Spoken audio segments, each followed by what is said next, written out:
अगर आप HPSC assistant professor की तैयारी कर रहे हैं तो ये थियरी आपके सिलेबस की लास्ट थियरी है। लास्ट इसलिए क्योंकि HPSC ने जो सिलेबस प्रिस्क्राइब करा है उसमें क्वेर थियरी लास्ट टॉपिक है यूनिट नंबर 9 का, और आज हम इसी थियरी के बारे में बात करेंगे। क्वेर थियरी सिर्फ सेक्सुअल ओरिएंटेशन या जेंडर आइडेंटिटी तक सीमित नहीं है, बल्कि सोसाइटी में जो रिजिड कैटेगरीज बनी हुई हैं जैसे कि मैन, वुमेन, स्ट्रेट, गे, इन सब कैटेगरीज को क्वेश्चन करती है। क्वेर थियरी पे जो क्वेश्चंस बनते हैं उनको करने से पहले हम इस थियरी को डिटेल में समझते हैं ताकि आपका एक जो बेसिक इंट्रोडक्शन है थियरी से वो हो जाए। उसके बाद हम इन 30 क्वेश्चंस को अटेम्प्ट करेंगे। तो चलिए शुरू करते हैं। Today we are going to engage with a theory that is as bold as it is necessary. This is a framework that not only questions the norms of gender and sexuality, but also challenges us to rethink how we understand identity, love, desire, and even the idea of what is considered normal. Queer theory is not just about LGBTQ. It is about understanding how power operates through language, laws, institutions, and even the stories we tell about ourselves. ये topic बहुत ही sensitive है। हम में से कई लोग ऐसे context में पले बड़े हैं जहाँ सेक्सुअलिटी और जेंडर जैसे टॉपिक्स को ओपनली डिस्कस करना टैबू माना जाता है, लेकिन एकेडमिया का काम है कंफर्ट जोन्स को जेंटली पुश करना ताकि हम एक नए पर्सपेक्टिव को एक्सप्लोर कर सकें रिस्पेक्टफुली, क्रिटिकली और एम्पैथेटिकली। तो बात करते हैं क्वेर थियरी के बारे में। ये एक मल्टी डिसिप्लिनरी क्रिटिकल फ्रेमवर्क है जो जेंडर और सेक्सुअलिटी के ट्रेडिशनल नॉर्म्स को चैलेंज करता है। ये थियरी आइडेंटिटी को फिक्स्ड या एसेंशियल मानने की बजाय उसे फ्लूइड, कंस्ट्रक्टेड और परफॉर्मेटिव मानती है। वैसे भी जितने थियरिस्ट हैं जो फेमिनिस्ट थियरिस्ट हैं वो ऑलरेडी इस बात को मानते हैं कि जेंडर जो है ना वो सोसाइटी फ्रेम करती है, शेप करती है। हमारा जेंडर हमारे बर्थ से डिसाइड नहीं होता।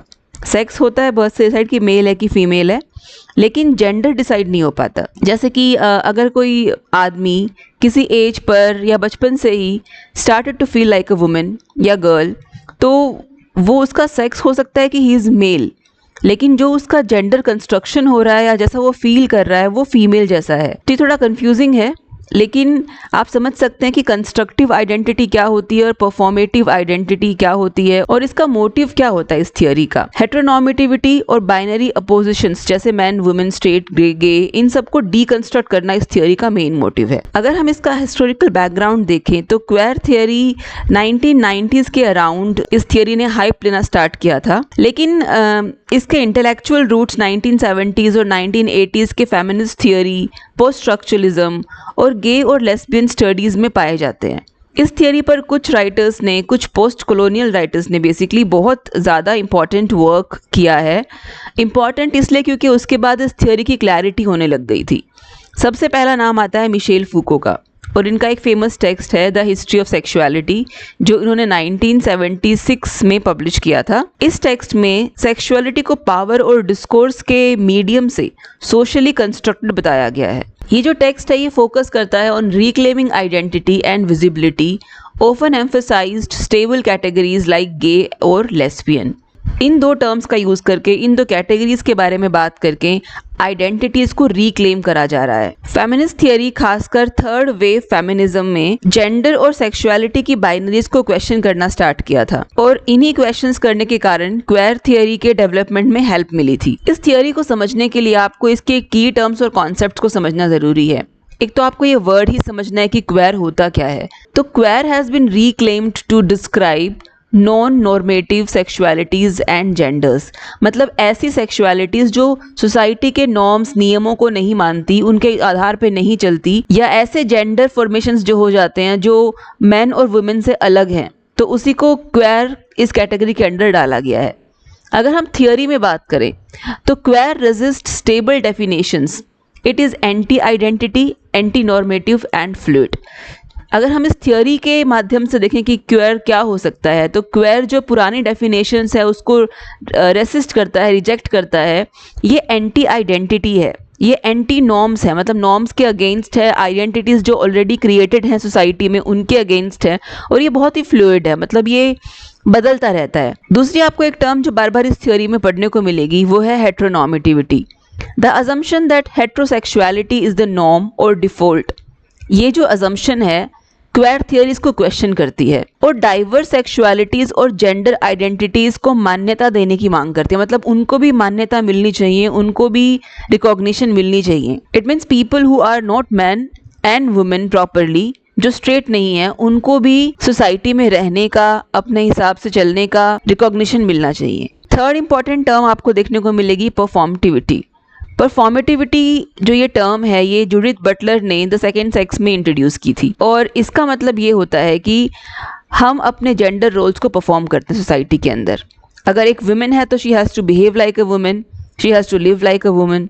एंड अगर वो आदमी है तो मैन के भी अपने कुछ परफॉर्मेटिव रोल्स होते हैं जो उसे पूरे करने पड़ेंगे। कि अगर वो मैन है तो वो रो नहीं सकता, वो अपने इमोशंस को खुल के बता नहीं सकता, वो वीक नहीं पड़ सकता, he'll always have to act manly। तो ये सारी परफॉर्मेंसेस होती हैं जो सोसाइटी हमसे एक्सपेक्ट करती है कि हम अपने जेंडर के अकॉर्डिंग परफॉर्म करें। फोर्थ टर्म जो बार बार आप देखोगे वो है बाइनरी अपोजिशंस। जैसे क्वेयर थियरी को पढ़ने के लिए आपको ये जो अपोजिशंस हैं इनको समझना ज़रूरी है। कौन कौन सी अपोजिशंस हो सकती हैं? मैन वुमेन हो सकता है, स्ट्रेट हो सकते हैं लोग, या गे हो सकते हैं, लेस्बियंस हो सकते हैं, नेचुरल हो सकते हैं या अननेचुरल हो सकते हैं। तो इन अपोजिशंस को आप समझोगे तो आप क्वेयर थ्योरी को समझ पाओगे। अगली टर्म है इंटरसेक्शनलिटी। ये जो टर्म है ये किम्बरले क्रैंशो ने डिफाइन की थी। Though not exclusive to queer theory, it's crucial in analyzing how race, gender, class and sexuality interact. Queer theory ये मानती है कि रेस, क्लास, जेंडर और सेक्सुअलिटी आपस में इंटरैक्ट करते हैं और इससे क्या होता है, इससे इंडिविजुअल के जो एक्सपीरियंसेस होते हैं वो कॉम्प्लेक्स और मल्टीफेसेट बनते हैं। एक और टर्म है the closet, refers to the act of hiding one sexual orientation. Central metaphor in queer theory especially in Sedgwick's work. जब कोई इंसान अपना सेक्सुअल ओरिएंटेशन छुपाने की कोशिश करता है तो उसको टर्म दी गई द क्लोसेट। अगली टर्म है क्वेयर टेम्पोरलिटी। टेम्पोरल आप समझते हो कि टाइम से रिलेटेड है, तो ये जो टर्म है इसमें चैलेंज किया जाता है हेटेरोनॉर्मेटिव लाइफस्टाइल्स को, जैसे कि birth, marriage, child rearing, death. ये थियरी उनको चैलेंज करती है क्योंकि ये टाइम फ्रेम्स जो हैं ये हर जेंडर के ऊपर अप्लाई नहीं होते। मैन और वुमेन का चलो ठीक है, मानते हैं वो नॉर्मेटिव वे से चल रहा है, लेकिन what about gauge, what about lesbians, what about homosexuals. तो इस तरह के बहुत सारे क्वेश्चंस हैं जो ये थियरी रेस करती है कि वो सब टाइम फ्रेम के अकॉर्डिंग कैसे चलेंगे। And this theory is proposed by Jack Halberstam. उन्होंने इस टर्म पे काम करा है, इस थियरी के बारे में बात करी है और बहुत सारे ऐसे नॉर्मेटिव और परफॉर्मेटिव वेज को चैलेंज किया है। अगली टर्म है क्वेयर फ्यूचरिटी। इसका मतलब है vision of a world not yet here in which queerness thrives, a hopeful political horizon proposed by Jose Esteban Muñoz। इन्होंने एक टेक्स्ट लिखा है क्रूजिंग यूटोपिया और इस टेक्स्ट में उन्होंने कॉन्सेप्ट ऑफ क्वेयर फ्यूचरिटी की बात करी है। आपको टेक्स्ट का नाम याद रखना है, क्रूजिंग यूटोपिया। इन 8 की टर्म्स के अलावा इस थियोरी में बहुत कुछ है पढ़ने के लिए, जैसे कि कुछ इंपॉर्टेंट राइटर्स हैं, उनके वर्क्स हैं जिन्होंने इस थियोरी को डेवलप करने में हेल्प की थी। उसके अलावा बहुत सारे सोशल एक्टिविस्ट हैं जिन्होंने थर्ड जेंडर को प्रमोट करा है। कुछ कॉन्सेप्ट्स हैं जो आपको समझ में आएंगे, कुछ इंपॉर्टेंट डेट्स हैं जो आपको याद रखनी है। तो चलिए शुरू करते हैं। ये 30 क्वेश्चंस जो हैं ये आपके रिविजन पर्पस के लिए हैं। हमने अभी फर्स्ट क्वेश्चन का आंसर बहुत डिटेल में करा है। What is queer theory? Queer theory is a interdisciplinary field that challenges conventional understandings of gender, sexuality, identity and questioning norms and binaries surrounding sexuality। तो ये तो हम समझते हैं कि क्वेयर थियरी का जो मेन पर्पस है वो है जेंडर ओरिएंटेड रोल्स को क्वेश्चन करना, सेक्सुअलिटी के आइडिया को क्वेश्चन करना, आइडेंटिटीज को डीकंस्ट्रक्ट करना और उन सारे नॉर्म्स को क्वेश्चन करना जो सोसाइटी ने बहुत सालों से बना के रखे हुए हैं और हमें उसके अकॉर्डिंग बिहेव करना पड़ता है। अगला क्वेश्चन है who is considered the founder of queer theory? Queer theory के फाउंडर कौन है? देखिए, फाउंडर में आप किसी एक इंसान का नाम वैसे नहीं ले सकते हैं, लेकिन जो मेजर कंट्रीब्यूशन है वो है जूडिथ बटलर का, क्योंकि इनका जो बहुत हिस्टोरिकल एक वर्क उन्होंने पब्लिश कराया था जिसका नाम था gender trouble, feminism and the subversion of identity, और ये 1990 का पब्लिश टेक्स्ट है। ये हम आगे करेंगे। अभी पहले आप बटलर के बारे में जान लीजिए। देखिए, बटलर है एक अमेरिकन स्कॉलर और ये एक फेमिनिस्ट हैं और इन्होंने बहुत सा काम करा है। इनके जो वर्क्स हैं they have influenced queer theory, literary theory और थर्ड वेव फेमिनिज्म को इनके वर्क्स ने बहुत इन्फ्लुएंस करा है। उसके बाद क्वेश्चन है व्हाट इज जूडिथ बटलर्स की वर्क इन क्वेयर थियरी? हमने अभी इस वर्क का नाम लिया था कि जेंडर ट्रबल। आपको ये वर्क याद रखना, ये बहुत इंपॉर्टेंट है इस थियरी में। जूडिथ बटलर का रोल तो हमने फेमिनिज्म में भी पढ़ा है, feminist theory, post feminist theory, इन तीनों थियोरीज में इनका बहुत इंपॉर्टेंट रोल इन्होंने प्ले किया है, लेकिन क्वेयर थियोरी में भी इनका नाम बहुत रिस्पेक्टफुली लिया जाता है। Next question is what is the main idea behind Judith Butler's concept of gender performativity. अभी हमने कुछ बातें की थी कि जेंडर जो है उसको परफॉर्म किया जाता है, जेंडर हमें बाय बर्थ नहीं मिलता, हमें अपने जेंडर के अकॉर्डिंग बिहेव करना सोसाइटी खुद सिखा देती है, धीरे धीरे फैमिली से ही स्टार्ट हो जाता है ये सब कुछ। तो जेंडर परफॉर्मेटिविटी का मतलब है जेंडर के अकॉर्डिंग परफॉर्म करना। It suggest that gender is not an inherent identity but rather an act of performance that is repeated over time shaped by societal norms। तो performances जो हम जेंडर के according करते हैं वो टाइम के अकॉर्डिंग रिपीट होती रहती है।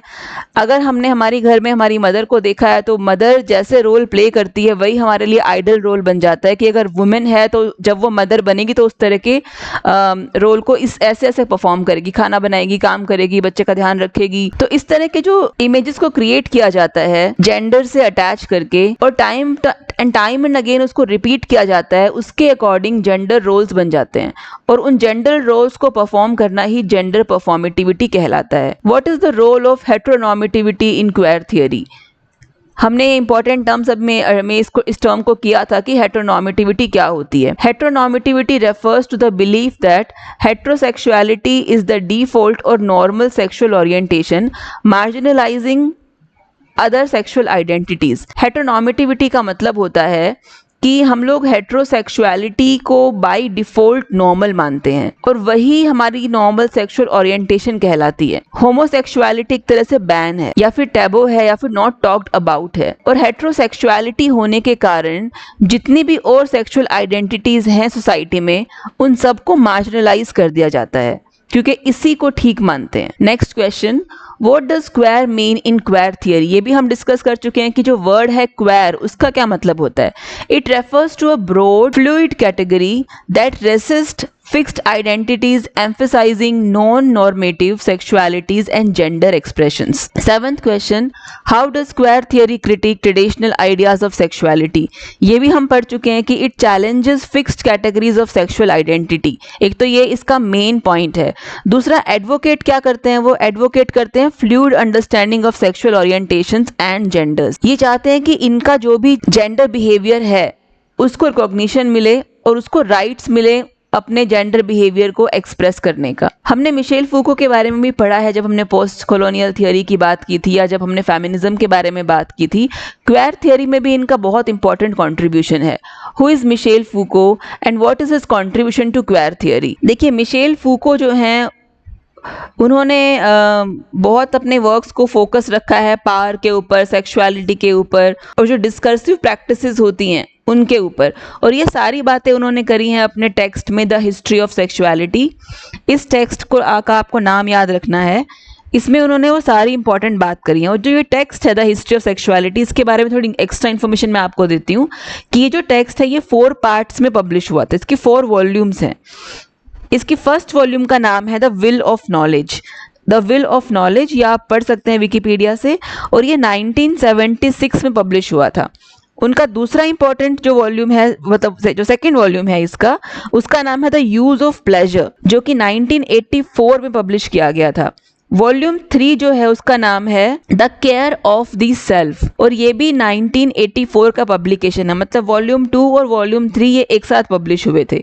और जो 4th वॉल्यूम है ये इंपॉर्टेंट है याद रखने, क्योंकि ये क्वेश्चन भी आपसे पूछ सकते हैं, क्योंकि 4th वॉल्यूम जो है वो 2018 में पब्लिश हुआ था।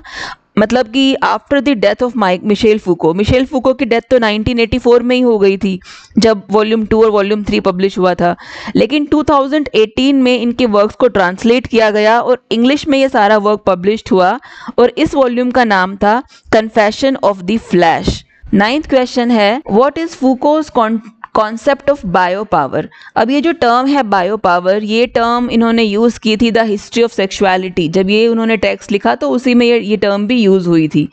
बायो पावर होती क्या है? Bio power refers to the regulations of population through discourse and practices that control bodies like sexuality and reproduction which queer theory often critique. एक बात और आपको यहाँ पर ध्यान रखनी है कि जो ये वर्ड है क्वेयर, ये LGBTQ इस नाम से इस थियोरी को भी जानते हैं, LGBTQ। इसमें L stands for lesbian, G stands for gays, B stands for bisexual, T stands for transgender and Q stands for queer. और इस Q से सिर्फ क्वेर ही नहीं बनता, इस Q से एक और वर्ड भी बनता है, क्वेश्चनिंग। तो ये जो एक्रोनिम है ये इस थियोरी से रिलेटेड है और बहुत इंपॉर्टेंट है। और आजकल तो इस टर्म में एक और चीज ऐड हो गई है, LGBTQIA। ये IA और ऐड हुआ है इस टर्म के अंदर। I का मतलब होता है इंटरसेक्स और A का मतलब होता है एसेक्सुअल, और प्लस भी इसके बाद लगा देते हैं कि मतलब और भी जो कैटेगरीज रह गई हैं इन सब कैटेगरीज के अलावा। तो ये बहुत ही वास्ट थियोरी है, बहुत ही वास्ट टॉपिक है। 10th question, what is compulsory heterosexuality as discussed by Adrienne Rich. Adrienne Rich जो है इन्होंने एक टेक्स्ट लिखा था जिसका नाम था compulsory heterosexuality and lesbian existence. आपको इस टेक्स्ट का नाम याद रखना है और इसी टेक्स्ट के कारण ये बहुत पॉपुलर भी हुई थी। और इसी टेक्स्ट में उन्होंने एक टर्म यूज करी थी, compulsory heterosexuality. What is the significance of Eve Kosofsky Sedgwick's work in queer theory. इनके वर्क का, सेजविक के वर्क का क्या सिग्निफिकेंस है क्वेर थियोरी में, ये आपको बताना है। सेजविक का एक बहुत इंपॉर्टेंट वर्क है, epistemology of the closet, analysis the social and literary constructions of sexual identities, revealing the complexities of homo heterosexual divides. और ये जो टेक्स्ट है ये 1990 का पब्लिकेशन है और इसमें उन्होंने बात की है, एनालाइज किया है सोशल और लिटरेरी कंस्ट्रक्शंस को। 12th question, What is the concept of heterosexual matrix in queer theory? Heterosexual matrix ये भी एक टर्म है, एक की कॉन्सेप्ट है क्वेर थियोरी का, और इसका मतलब समझते हैं। The heterosexual matrix is a concept by Judith Butler। ये आपको नाम याद रखना है कि ये कॉन्सेप्ट भी बटलर का ही है। That describes a social system where gender and sexuality are assumed to be aligned, with men being masculine and women being feminine। तो हेट्रोसेक्सुअल मैट्रिक्स जो है वो कैसे काम करता है, वो रोल असाइन करता है कि जो मैन है उसको मस्कुलिन बिहेव करना है और जो विमेन है उसको फेमिनिन बिहेव करना ज़रूरी है अगर उसको समाज में एक्सेप्टेंस चाहिए तो। इसलिए हेट्रोसेक्सुअल मैट्रिक्स जो है सोसाइटी में काम करता है और बहुत सालों से यही चलता आ रहा है। What does the term queer temporality means? ये भी टाइम से रिलेटेड टर्म है, हमने भी बात की थी। Queer temporality critiques traditional linear understanding of time. देखिए टाइम की एक लीनियर अंडरस्टैंडिंग है जो कि हम इतने सालों से समझते आए हैं। वो अंडरस्टैंडिंग क्या है कि there is a fixed age to do everything. There is a fixed age जहां शादी करना आम बात बन जाती है या नेसेसरी बन जाता है। एक बायोलॉजिकल क्लॉक, उसके अकॉर्डिंग रिप्रोडक्शन करना कंपल्सरी बन जाता है। तो ये जो टाइम फ्रेम है जो कि समाज के लिए नॉर्मल है, क्वेर थियोरी उसको रिजेक्ट करती है, especially those associated with heteronormative life trajectories like marriage and reproduction। Basically इन दो चीज़ों पे वो ज़्यादा रिजेक्शन अपना डालती है, एक तो मैरिज और एक रिप्रोडक्शन। और ये जो क्वेर थियोरी के मानने वाले हैं, they stress on alternative experiences of time. वो कहते हैं कि ऐसा नहीं है कि एक फिक्स टाइम पर ये दो चीज़ें करनी बहुत ज़रूरी है और उसके बाद में तो ये हो ही नहीं सकती। वो लोग ऑल्टरनेटिव एक्सपीरियंसेस की बात करते हैं कि उसी टाइम पर कोई और ऑल्टरनेटिव भी आपको मिल सकता। What is क्वेर space? Queer space refers to physical or metaphorical space where non-normative sexualities and identities can be expressed freely away from heteronormative control। इसका मतलब है कि जो क्वेर लोग हैं, जो LGBTQIA+ में आते हैं, इस सारी कैटेगरी के लोग जो हैं वो अपने स्पेस की डिमांड करते हैं। वो कहते हैं कि हमें एक ऐसा स्पेस चाहिए जहाँ पर हम अपने आप को फ्रीली एक्सप्रेस कर सकें और जहाँ हम इस हेटेरोनॉर्मेटिव जो कंट्रोल है समाज का उससे दूर रह सकें, और उसको क्वेर स्पेस कहा गया। और उस क्वेर स्पेस का जो जिक्र है वो भी बटलर ने अपने टेक्स्ट में किया। तो आपको ये टर्म भी याद रखनी है और इससे एसोसिएटेड राइटर भी आपको याद रखना है। 15th question, how does क्वेर theory challenges binary gender categories. ये उनका एक तरीका ये है कि वो फिक्स्ड रोल्स को नहीं मानते। वो मानते हैं कि आइडेंटिटीज जो है वो फ्लूइड होनी चाहिए, नॉन बाइनरी होनी चाहिए, और ये ज़रूरी है अगर आपको जेंडर आइडेंटिटी को सच में समझना है तो। अगर आपको मैन वुमेन से ऊपर उठ के जेंडर को समझना है तो आपको जो फ्लूइड आइडेंटिटीज़ हैं LGBTQI A+, वो सारा कुछ आपको समझना ज़रूरी है। 16th question, what is the role of identity politics in queer theory. अब ये एक और टर्म है आइडेंटिटी पॉलिटिक्स, ये भी आपको याद रखनी है। Identity politics in queer theory involves understanding and advocating for marginalised sexual and gender identities. जितने भी मार्जिनलाइज्ड हैं, जितने भी इग्नोर्ड सेक्सुअल आइडेंटिटीज़ हैं, उन सबको इम्पोर्टेंस देना, एटलीस्ट उनको रिकॉग्नाइज करना, यही आइडेंटिटी पॉलिटिक्स की बात क्वेर थियरी में की जा रही है। Who wrote the क्वेर art of failure, ये बहुत इंपॉर्टेंट टेक्स्ट, आपको इसका नाम याद रखना है। तो इसके राइटर का नाम है जैक हैल्बरस्ट्रम, और ये जो टेक्स्ट है ये 2011 में लिखा गया था, और ये छोटा सा टेक्स्ट है, 224 पेजेस का टेक्स्ट है, आपको भी पढ़ना चाहें तो पढ़ सकते हैं। और इसके अंदर LGBTQIA+ इन सारी कैटेगरीज को डिटेल में डिस्क्राइब करके उनकी आइडेंटिटीज़ के बारे में बात की गई है, उनके ऑल्टरनेटिव टाइम और ऑल्टरनेटिव स्पेसेस के बारे में बात की गई है। 18th question, how does queer theory approach the concept of sexual liberation. इस थियरी की जो सारी अंडरस्टैंडिंग है ना, वो इस सेक्सुअल लिबरेशन के ऊपर ही बेस्ड है। इनकी डिमांड ही एक है कि सेक्सुअल लिबरेशन होना चाहिए। Queer theory critique traditional views of sexual liberation, arguing that true liberation comes from rejecting normative sexual categories and embracing fluidity and diversity. 19th question, what is drag performance in relation to queer theory? ये term भी आपको याद रखना है, drag performance. Drag performance is a form of gender performance where individuals adopt exaggerated gender traits, highlighting the constructed nature of gender itself. देखो, drag performance का मतलब होता है ज़बरदस्ती ड्रैग करी हुई परफॉर्मेंसेस, कि अधिकतर ऐसा होता है कि सोसाइटी में जो भी जेंडर हैं, एग्जैजुरेटेड जेंडर ट्रेट्स को अपनाना पड़ता है। जैसे आदमी है वो डर नहीं सकता, चाहे उसको डर लगता हो लेकिन उसको अपना डर छुपा के रखना है, ये एग्जैजुरेटेड जेंडर ट्रेट्स है को, चाहे वो फील करे चाहे ना फील करे, ड्रैग परफॉर्मेंस के अंडर उसको वो एग्जैजुरेटेड जेंडर ट्रेट्स दिखाने पड़ेंगे। She has to be more feminine, man has to be masculine, whatever the situations are, they have to behave according to their gender. What is lesbian continuum as defined by Adrienne Rich? The lesbian continuum is a term which is coined by Adrienne Rich that refers to the spectrum of female bonding ranging from same-sex sexual relationships to non-sexual female solidarity. आपको question मिल सकता है exam में इसके ऊपर कि ये term का मतलब क्या है, या फिर ये टर्म किसने डिफाइन करी है, किसने यूज़ करी है अपने वर्क में। तो आपको याद रखना है एड्रियन रिच का नाम। 21st question, what is queer theory and the archive. Queer theory and the archive, ये भी एक टर्म है। Queer theory and the archive examines how historical records, archives and representation often marginalize non-normative sexualities and how queering the archive can recreate alternative narratives. Queer theory and the archive, इस term का मतलब ये होता है कि जो historical records हैं या जो आर्काइव्स हैं, जो नॉर्मेटिव सेक्सुअलिटीज़ हैं, जो मार्जिनलाइज सेक्सुअलिटीज़ हैं, उनको रिप्रेजेंटेशन दी जाती है। और इन सारे आर्काइव्स को उठा के देखना ज़रूरी है, क्योंकि इससे एक ऑल्टरनेटिव नरेटिव फॉर्म हो जाएगा जिसमें इन सब चीज़ों के बारे में बात की गई होगी। और ऐसा नहीं है कि फोर्थ वेव ऑफ फेमिनिज्म आने से पहले LGBTQ थियरीज पे बात नहीं की गई थी, या फिर इस तरह के लोग एग्जिस्ट ही नहीं करते थे, ऐसा नहीं है। लेकिन इतने साल लग गए इनको अपनी आइडेंटिटी प्रूव करने में, इनको ये बात मनवाने में भी कि मैन और वुमेन के अलावा भी there are genders which are available, ये बात मनवाने में कि जेंडर्स को फोर्स ना किया जाए। It is not necessary that a man will always feel like a man और a woman should always feel like a woman. Next question, what is queer reading. Queer reading का मतलब होता है it is a method of interpreting text in a way that challenges heteronormative assumptions, uncovering marginalized sexualities and gender expression.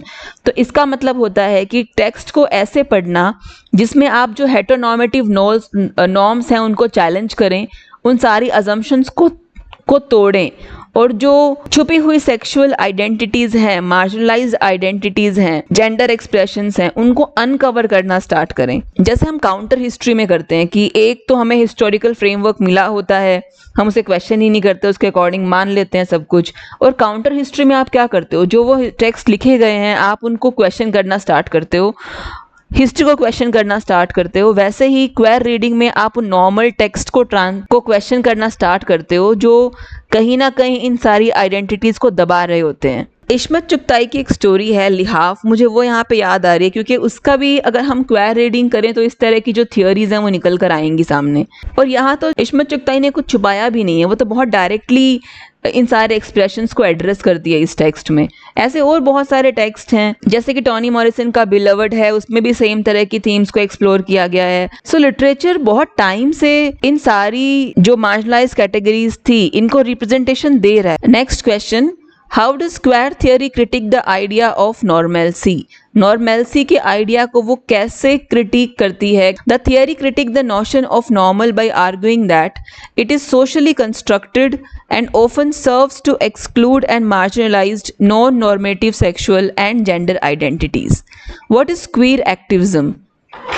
Queer activism involves efforts to challenge and dismantle heteronormative systems, advocating for the rights and visibility of LGBTQ plus individuals and communities. Queer activism ये बहुत popular term है अभी आजकल, और ये इसका मतलब है कि उन जो LGBTQ IA+ जो कैटेगरीज हैं उन सब के राइट्स को एडवोकेट करना, उनकी बात करना और इन सारी कैटेगरीज को सोसाइटी में विजिबल बनाना, इसी को हम क्वेयर एक्टिविज्म कहते हैं। How does queer theory interact with intersectionality? Queer theory interact with intersectionality by examining how different forms of identity such as race, gender, class, sexuality overlap effect experiences of operation and marginalization. इसकी भी हमने बात की थी slides जब हम कर रहे थे कि इंटरसेक्शनैलिटी का मतलब क्या होता है कि जो सारी की सारे जो आइडेंटिटीज बनाने वाली चीज़ें हैं, जैसे कि रेस हमारी आइडेंटिटी तय करती है, क्लास हमारी एक आइडेंटिटी बनाती है, जेंडर बनाती है, सेक्सुअलिटी हमारी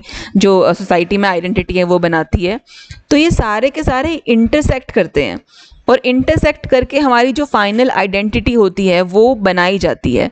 what is the term queer theory and deconstruction? Queer theory और डीकंस्ट्रक्शन ये भी बहुत इंटरसेक्टिंग टर्म्स हैं जो एनालाइज करती हैं how language construct and reinforce normative gender and sexual identities, questioning binary oppositions like male, female, straight and gay. तो आपको सिर्फ ये टर्म याद रखनी है, जेंडर थियरी एंड डीकंस्ट्रक्शन, बाकी इसकी अंडरस्टैंडिंग पे हम लोग बात कर चुके हैं। 27th question, what is queer feminism? Queer feminism combines feminist and queer theories, emphasizing the need to dismantle both patriarchy and heteronormativity, advocating for a more inclusive approach to gender and sexuality. जब हम feminism पढ़ते हैं तो fourth wave feminism में ये term आती है queer feminism, और क्वेयर फेमिनिज्म का मतलब होता है जब ये फेमिनिस्ट और क्वेयर थ्योरीज को कंबाइन करके बात करते हैं तो क्वेयर फेमिनिज्म बनता है। और क्वेयर फेमिनिज्म किस चीज़ पे एम्फसाइज करता है? The need to dismantle both patriarchy and heteronormativity. इन दो टर्म्स का ये बहुत अगेंस्ट है, एक तो पेट्रियार्की और दूसरा हेट्रोनॉर्मेटिविटी। और ये थियोरी जो है ये डिमांड करती है of more inclusive approach to gender and sexuality, थोड़ा इंक्लूसिव होना चाहिए approach. 28th question, What is queer theory and popular culture? Queer theory और पॉपुलर कल्चर, इन दोनों टर्म को अगर हम एक साथ यूज़ करें तो क्या बनता है? Queer theory and popular culture examines how mainstream media representations of gender and sexuality reinforce or challenge heteronormative structures and norms. ये टर्म आपको बार बार मिलेगी, heteronormative, heteronormativity, तो आपको याद रखनी है। पॉपुलर कल्चर क्या है? जो आजकल का मीडिया है, आजकल के जो टेक्स्ट प्रोड्यूस हो रहे हैं या फिर जो मूवीज़ बन रही हैं या सॉन्ग्स प्रोड्यूस हो रहे हैं, वो पॉपुलर कल्चर का पार्ट है। पॉपुलर कल्चर जो है वो एग्जामिन करता है कि कैसे main stream media representations of gender and sexuality री इन्फोर्स और चैलेंज हेट्रोनॉर्मेटिव स्ट्रक्चर्स और नॉर्म्स।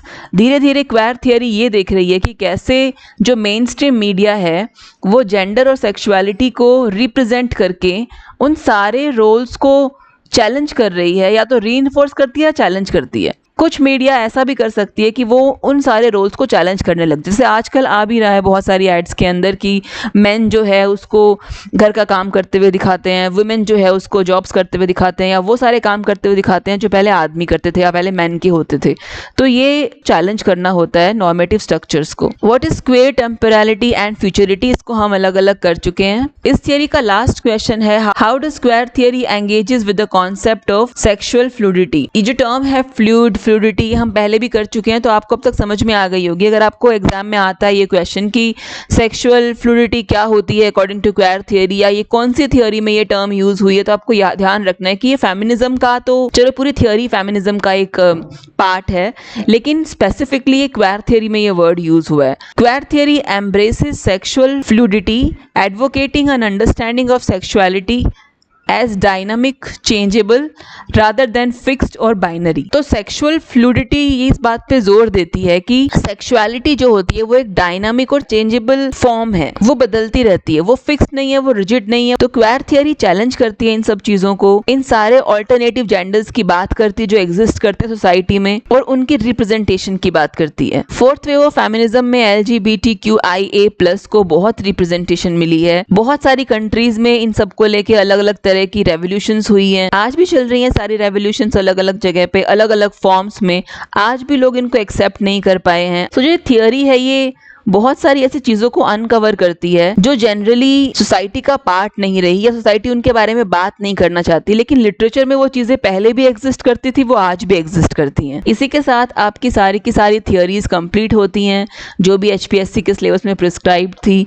अगले लेक्चर में हम लोग स्टार्ट करेंगे यूनिट नंबर 10 जो कि आपकी रिसर्च और मेथोडोलॉजी के ऊपर बेस्ड है। वो सारा सिलेबस हम 2 लेक्चर्स में कवर करने की कोशिश करेंगे। अगर आपने MA में अपना सेल्फ स्टडी पेपर या फिर डिसर्टेशन लिखा है तो आपको बहुत सारी बातों के बारे में पता होगा। अगर आपने PhD कर रखी है तो भी आपको अच्छे से पता है कि क्या होती है रिसर्च, कैसे कंडक्ट की जाती है। लेकिन अगर आपका इन सब में एक्सपीरियंस नहीं है, MPhil MA में कोई पेपर लिखना, या फिर आपने कुछ पब्लिश नहीं कराया है आज तक, तो ये आपके लिए नया हो सकता है। लेकिन ये बहुत सिंपल टॉपिक्स हैं, इनको आप समझ पाएंगे। हम रिसर्च के स्टेप्स, रिसर्च के मेथड्स और टेक्निक्स की बात करेंगे। तो मिलते हैं नेक्स्ट लेक्चर में, तब तक के लिए आप अपनी पढ़ाई करते रहिए। बहुत कम टाइम बचा है आपके पास, अभी HPSC का एग्जाम आने ही वाला है, तो फटाफट अपना रिवीजन कंप्लीट करिए। अगर आप सारी पढ़ाई कर चुके हैं और आपको सिर्फ रिवीजन करना है तो ये नोट्स आपको बहुत हेल्प करेंगे। आप इन नोट्स को डाउनलोड कर सकते हैं डिस्क्रिप्शन बॉक्स से और अपना रिवीजन कर सकते हैं। So all the very best and keep preparing.